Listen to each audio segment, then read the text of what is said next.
Ich möchte heute in der Früh vielleicht mal bei dem Vatikan mein Glück probieren. Ich habe so gelesen, dass normalerweise eine große Schlange da steht, für 2-3 Stunden, um überhaupt reinzukommen. Mal sehen.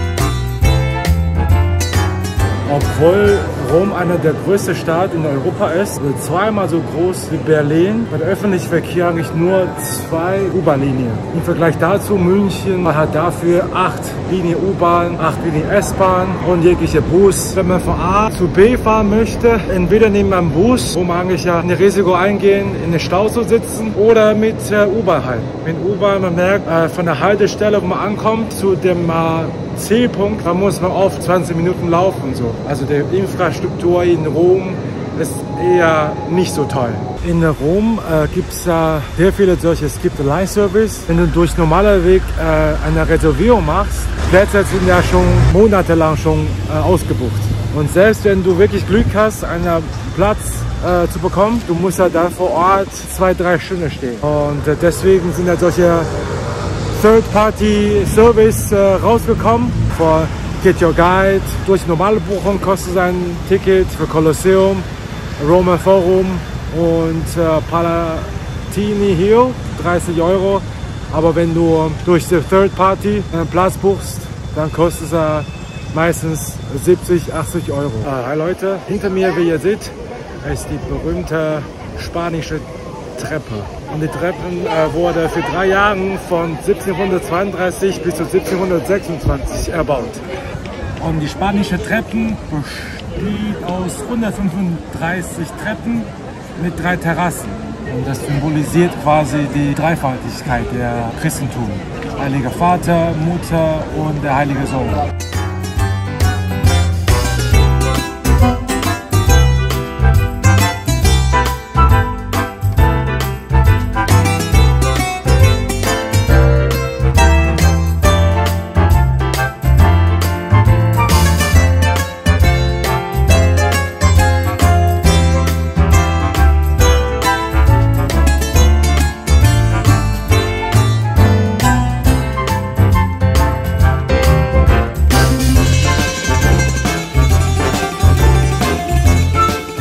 Wir befinden uns in dem Pantheon.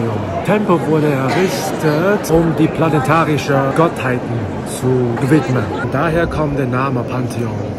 Auf Griechisch bedeutet Pantheon so viel wie von aller Götter. Legende nach haben 7 Dämonen versucht, aus dem Tempel zu fliegen. Und einer von den Dämonen hat versucht, durch Dachöffnung zu fliehen. Allerdings ist ihm dann passiert, dass er mit seinen Hörnern den vergoldeten Pinienzapfen da bei der Dachöffnung weggestoßen zu haben.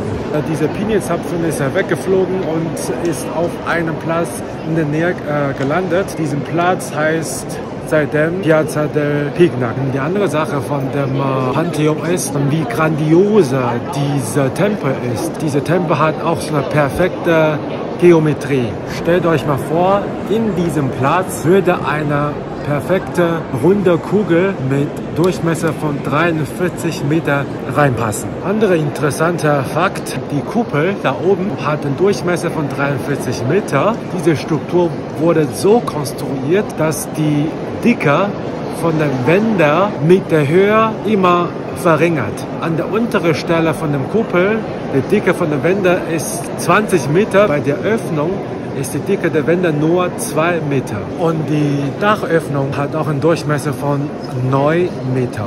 Aber was wäre dann beim Regnen? Fällt der Regen bestimmt auch rein, oder?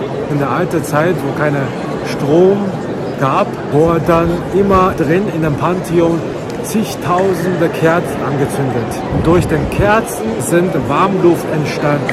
Und diese Warmluft geht immer nach oben, wodurch der Regen von diesem Warmluft einfach zerstäubt worden sind.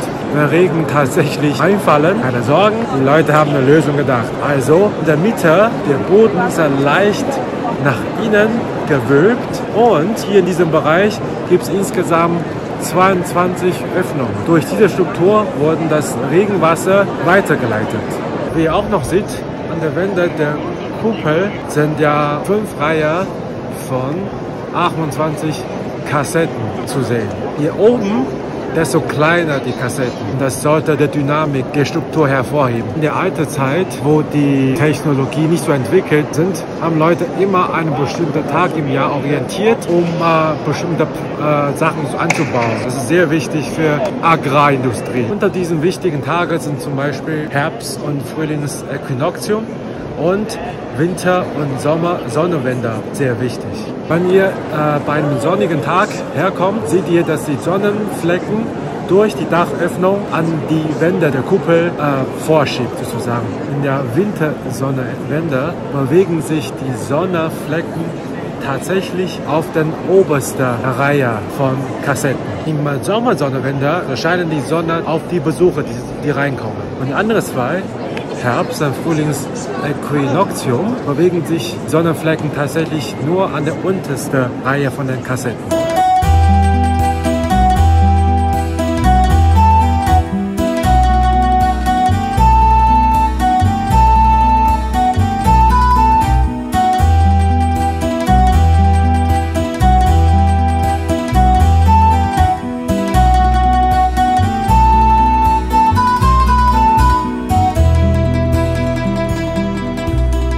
Ich stehe gerade vor einer der bekanntesten Sehenswürdigkeiten, Fontana di Trevi.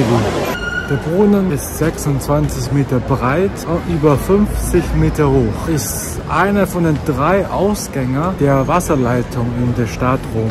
Und diese Wasserleitung ist ja weiterhin in Betrieb. Und jetzt kommt eine interessante Legende von dem Brunnen. Wenn du einmal eine Münze in den Brunnen einwirfst, kommst du bestimmt dann nochmal nach Rom. Wenn du 2 Münzen einwirfst, dann wirst du eine Römerin oder einen Römer treffen und dich in diese Person verlieben. Und wenn du 3 Münzen einwirfst, dann wirst du mit dieser Person heiraten. Und allein durch diese Aktion im Jahr 2013 über 1 Million Euro gesammelt. Lustig, gell, was man für die Liebe tut.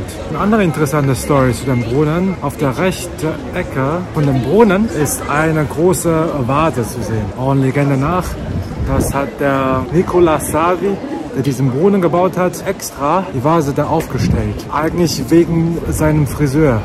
Keine Ahnung, was der Friseur ihn falsch getan hat. Vielleicht hat er eine schlechte Frisur ihm geschnitten. Auf jeden Fall, Savi wurde geärgert, hat er die Vase extra dort aufgestellt. Damit möchte Savi dem Friseur den Direktblick auf die Boden zu blockieren. Deswegen, Leute, immer der richtige Friseur suchen, gell? Sitzt der Frisur nicht, dann habt ihr schlechte Laune.